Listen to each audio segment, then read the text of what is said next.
songs tonight. Like I've already said, I'm thankful to be saved tonight. I'm thankful that my name is written in the Lamb's Book of Life. I tell you, there's nothing greater than that. There's nothing that can give me any more joy. That's the greatest thing that I could have ever got on this side. And we're thankful tonight to be here. Thankful that we can come amongst God's people and just worship Him in spirit and truth tonight. But before we get going farther, does anybody got any prayer requests or anything you need to say or do for the Lord tonight?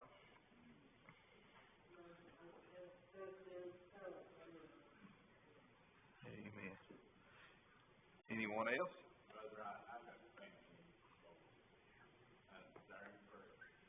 Amen. Let's do remember this tonight.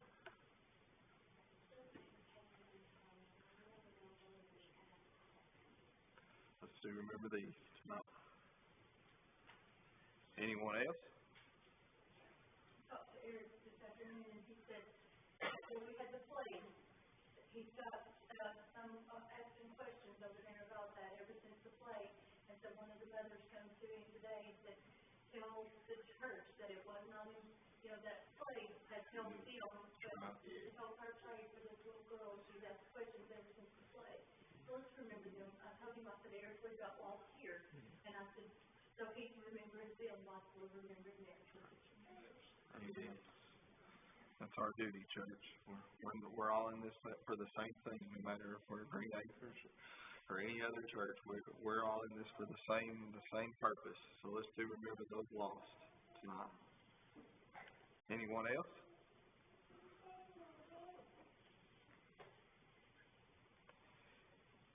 If not, let's all go to the Lord in prayer.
to lead it, it might be different.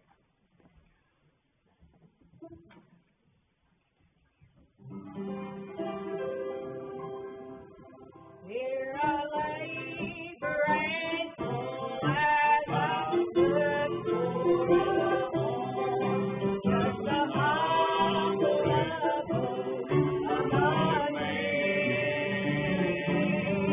While in heaven a mansion is waiting for me, and a gentle voice brings there's a mansion now empty, just waiting for me. At the end of my troublesome way, many friends and dear loved ones will welcome me there. We'll build that mansion someday. Thankful am I that my Savior and Lord promised us to go there in sweet rest. Nothing more could I have said, a mansion of us.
It is good to be in God's house tonight. I'm thankful for you all again. We begin to study and pray and just ask God exactly which way He'd have us to go tonight. We, Lord, began to lay it on our heart. Thought about it while Tim was preaching this morning.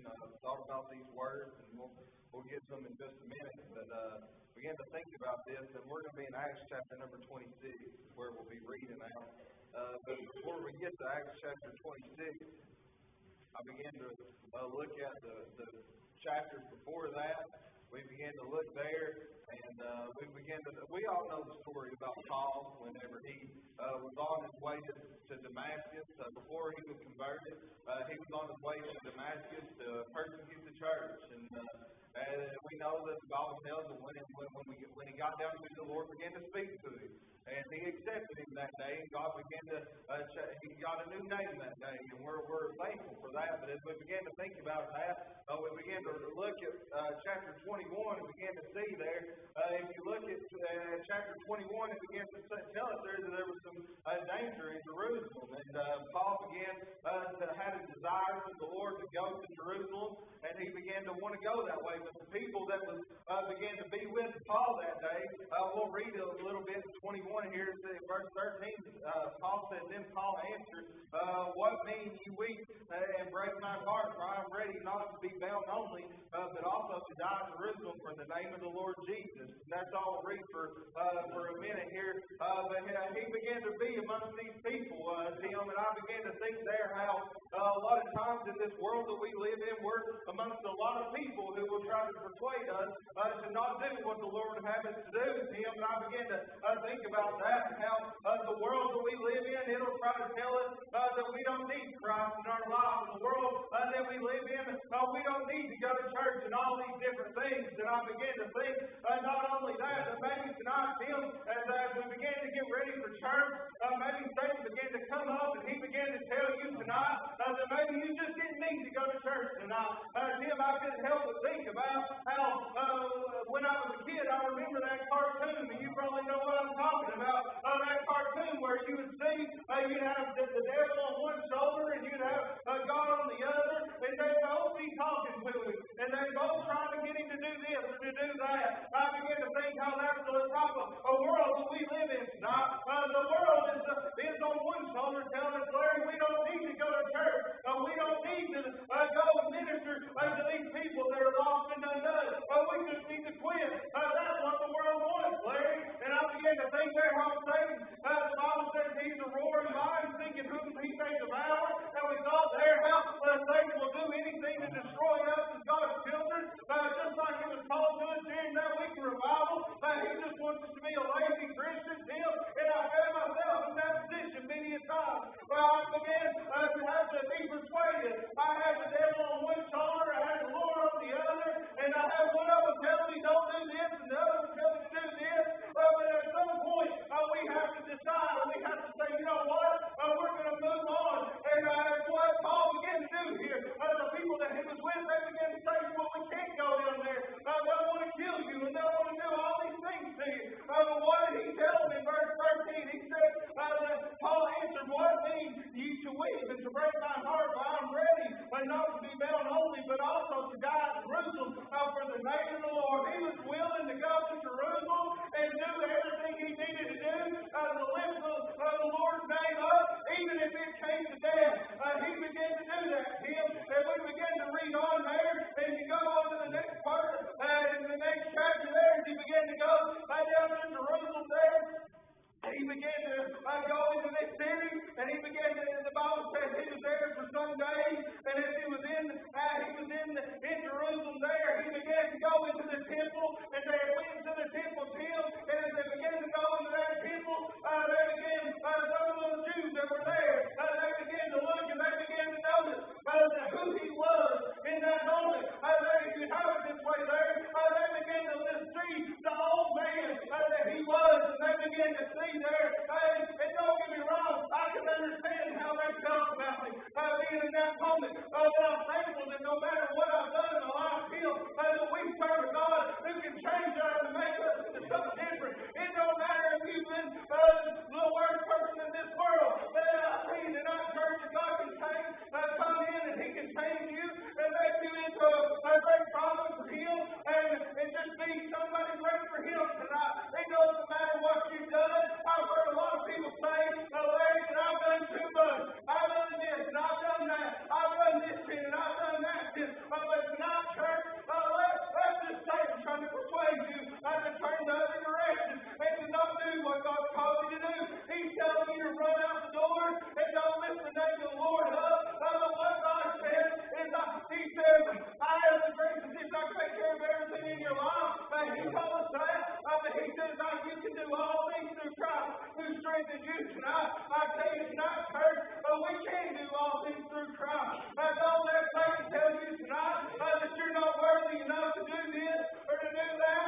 him down to the chief captain came and seen that he was there, and he began to tell the chief captain, and I like this because he says it multiple times in these chapters. He asked the chief captain that, he said, let me speak for myself, let me talk to these people. And the chief captain there, he began to allow him to speak to the Jews, and he began to speak to them, and just like us, when we come out of a valley, or the Lord has saved us, and He's changed us into a different person, and we begin to give our testimony to this lost and dying world, there will be some there who will still reject Him. And you go and you ask some of the people that I went to school with, and they begin to come, they may not listen to me, Larry, because they knew me back then. They knew who I was. But I tell you tonight that God can change their heart too, just as much as He did mine. But if we're stagnant and we're afraid to go in the battle, and we're afraid to go down and tell them just what the Lord did for us, nothing's going to happen. Just like he began to speak to them, and he began to tell them, he began to give his testimony there. He began to tell them what happened on that way to Damascus. And I tell you, it's forgiving them, did they to him? They did.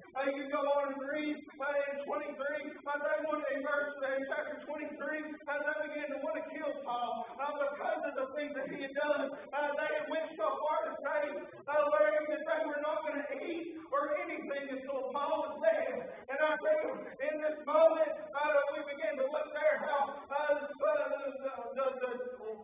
the chief captain there, he began to not know what to do. All he knew was that these Jews were wanting to kill Paul. And I tell you, a lot of these men that he began to go to, as you read these chapters that we've looked at so far, they began to believe Paul. They began to believe what he was saying. So it says on him there that he began to go on to the next place there. They had to have basically an army to him to escort Paul to go to, I believe it was the Felix, Governor Felix. They began to go.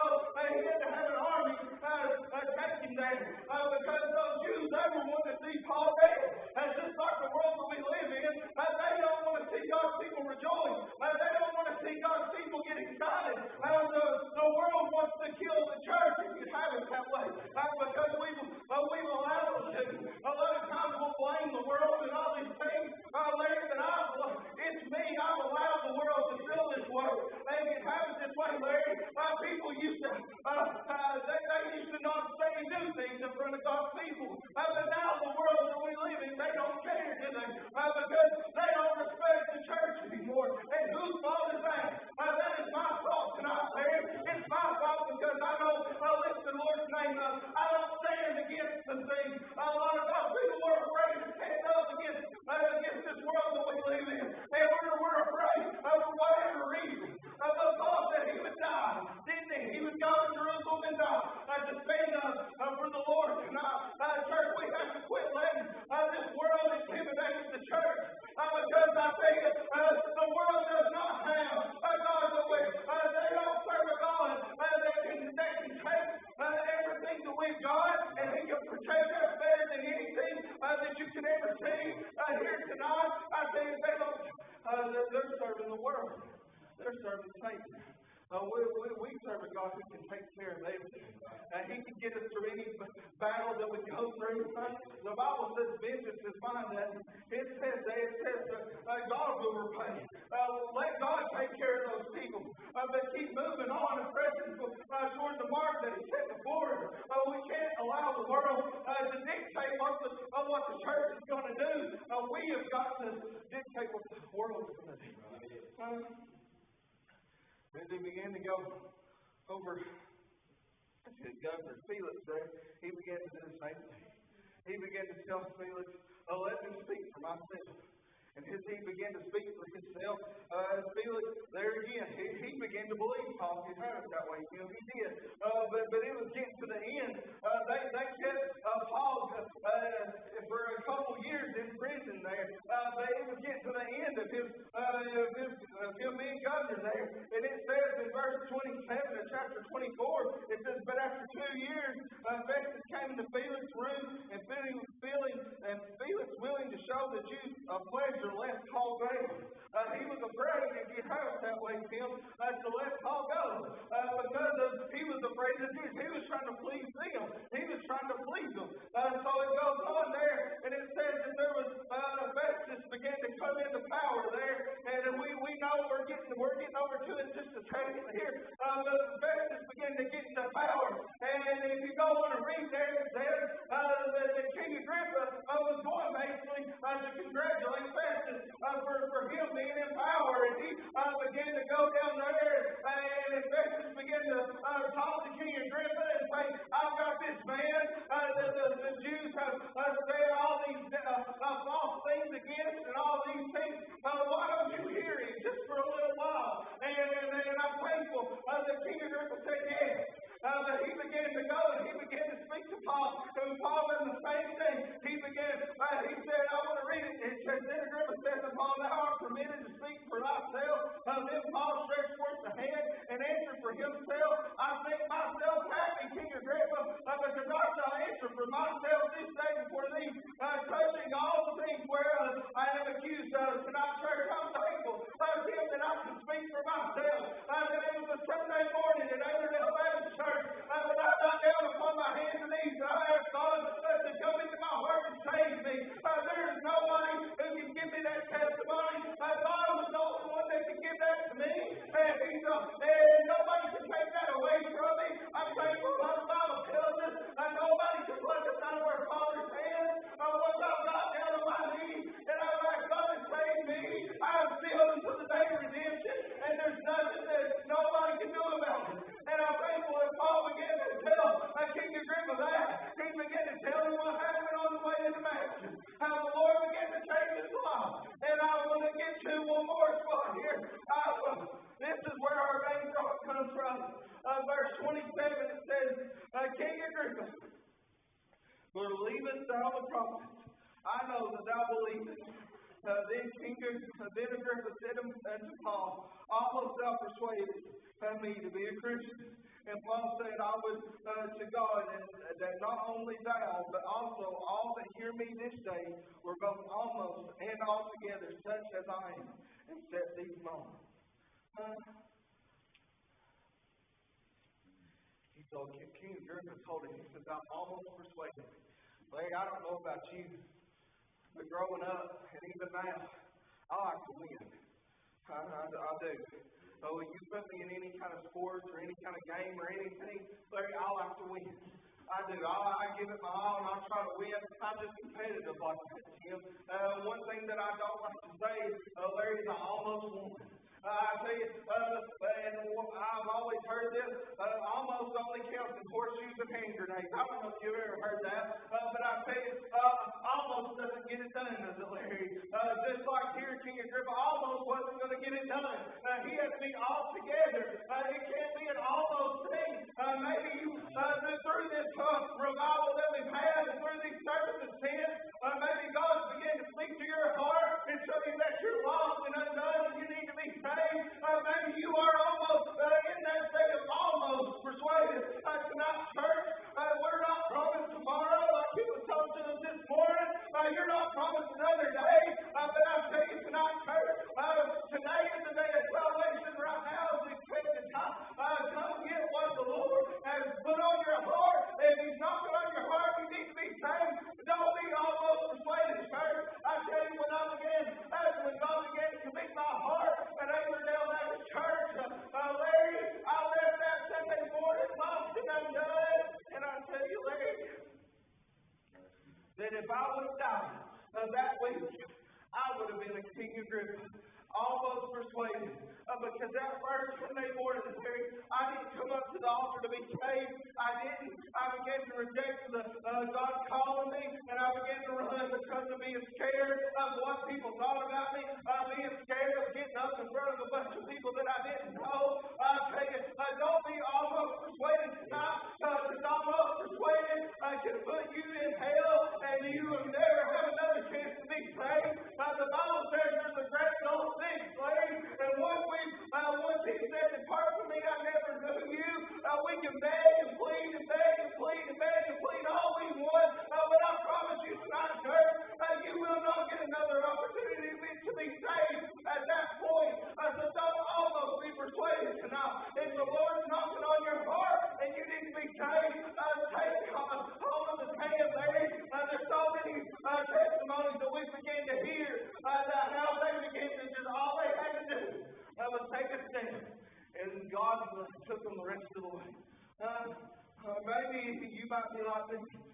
maybe you might not want to get up in front of a bunch of people because you're backward and shy. Maybe that's the case. I tell you, here in just a minute, we're going to get up here on this altar in just a minute. And just like it was for me when I got saved, everybody was gathered amongst that altar, and it made it easy with Larry and Ian. I began to be able to look at my mama and say, Mama, I need to be saved. And we began to get down, and she began to pray with me. And I tell you, I don't remember exactly what I said there, but all I know is I said, Lord, save me. That's all I knew. That's all I knew to do, Larry. I had never really prayed before in my life. I hadn't ever read my Bible. I was in middle school, Larry. I hadn't done very much, but I didn't know very much. But I'm too glad that we serve a God, but we don't have to know a lot. It still let us know. I began to wonder that. Candace began to ask us some questions like, how do you know? Church tonight, God will let you know tonight. He will not leave you on the fence. He'll let you know. He'll let you know exactly where you are and exactly what you need to do, just like He did me, Larry. When I was in middle school, hadn't hardly set foot in the church house. I couldn't quote you no Bible verse. I had probably never opened the Bible a day in my life up to that point, but He will let you know. Tonight, He will. I'm going to take it a step farther, Tim. Maybe tonight, maybe you have been saved. But maybe God has been trying to persuade you and tell you that you need to do something. Just like He probably did to you this evening whenever you began to get ready to come to church. He probably told you don't need to go to church tonight. He's probably telling you tonight you didn't need to sing a song. You didn't need to raise a hand. You didn't need to go shake somebody's hand. Well, let me ask you, what's God telling you to do? Because everything that Satan's telling you, if he's telling you not to sing a song, and if he's telling you not to raise your hand, if he's telling you not to go to the altar, that's Satan tonight. The Lord wants you to get a little closer to Him tonight. He wants you to say, He's saying, Larry, do this. Chris, do that. Tim, do this. Tim, do that. God's wanting us to work for Him. The Bible tells us to try the spirits, don't it, Larry? To see if they're of God or not. Tonight, church, whatever God put on your heart to do, if you just need to sing a song, read some scripture, raise your hand, preach, whatever it is you need to do tonight, we ask that you do that tonight. Because just like how Paul said that he would go to Jerusalem and he would put his life on the line for it because he loved the Lord. There may be somebody here tonight. Maybe you've never stood up and said anything in church. Maybe you've never sang a song, but God saying sing it.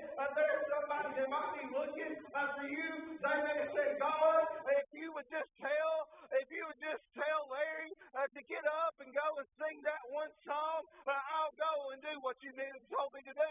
I'll go up to that altar and be saved. But we have to make an attempt. We have to say, Lord, here am I. I want to do it. Even though I might get embarrassed, Larry, because that's how I am. I don't like to get up here and do this thing because I'm shying backward. But I tell you, God's going to take control. And I tell you, there's no reason to be embarrassed. Because if God's in control, it's going to be done like it needs to be.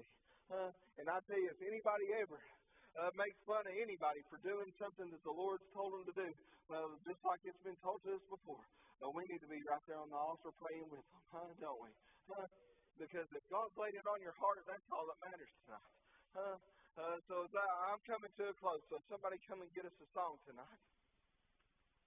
We ask everybody to stand.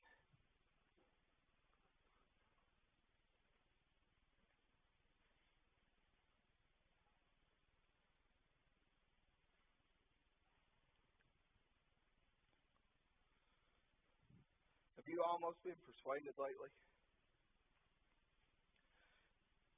Has God been knocking on your heart, telling you need to be saved? Has God been knocking on your heart saying you need to do this or you need to do that? Has Satan been on your shoulder saying don't do it? You got plenty of time. That's what he'll tell the lost person, won't he, Tim? He'll tell him, you've got plenty of time.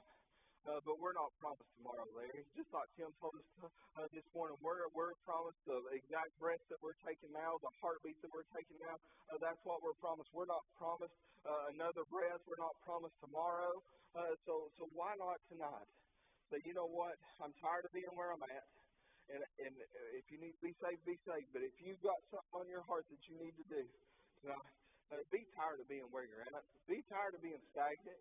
We're only going to be able to grow closer to Him and grow in our faith if we begin to move for Him.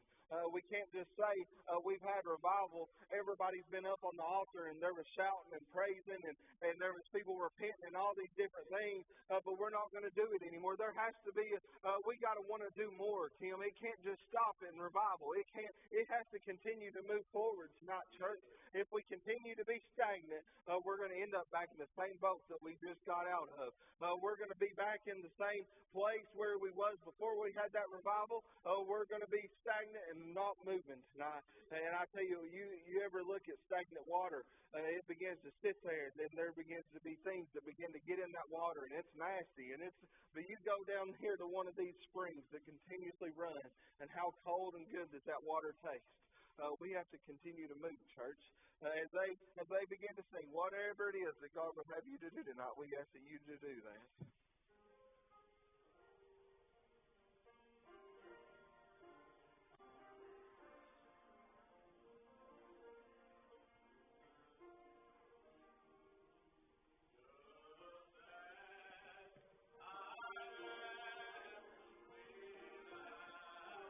But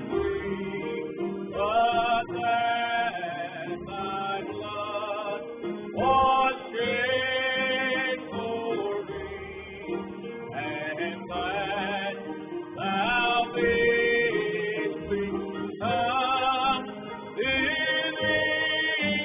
the Lamb of God, I come. I come.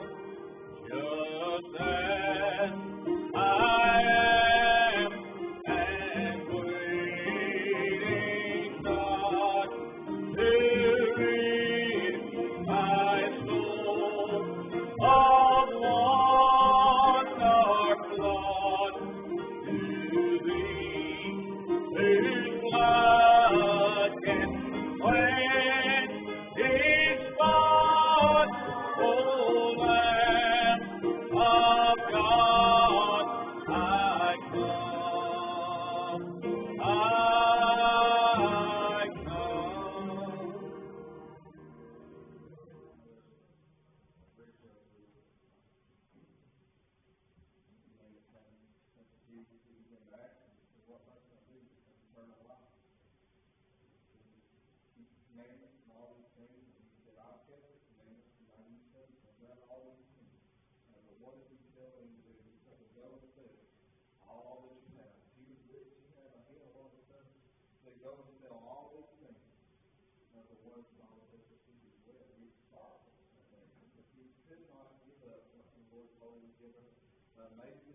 Hold on to something. Just give it to Him. Give it up. The more that you hold on to it, the harder and harder it is. And the farther and farther that you feel like you'll get from the Lord, the deeper and deeper down that valley you begin to get. So just give it to Him tonight. Does anybody got anything on your heart tonight?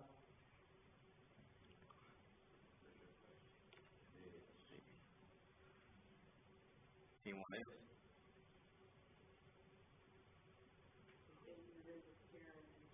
Yes. Just do remember them. All right. There's some notes here. I can read them. All right. We're going to have a baptizing June the 11th, 2 p.m. Where's it going to be at? Nance's Ferry. So do remember that. Hopefully we'll be able to add a few more to that. Then Mother's Day is May the 14th. Then we'll have the Lord's Supper on May the 14th, the night service. And then Bible school is June the 5th through the 9th. So they have, Monica met with everybody this morning, so if you still feel like led to do something for the Bible school, I'm sure you just see her or Tana, and I'm sure that there's somewhere where you could help along the way.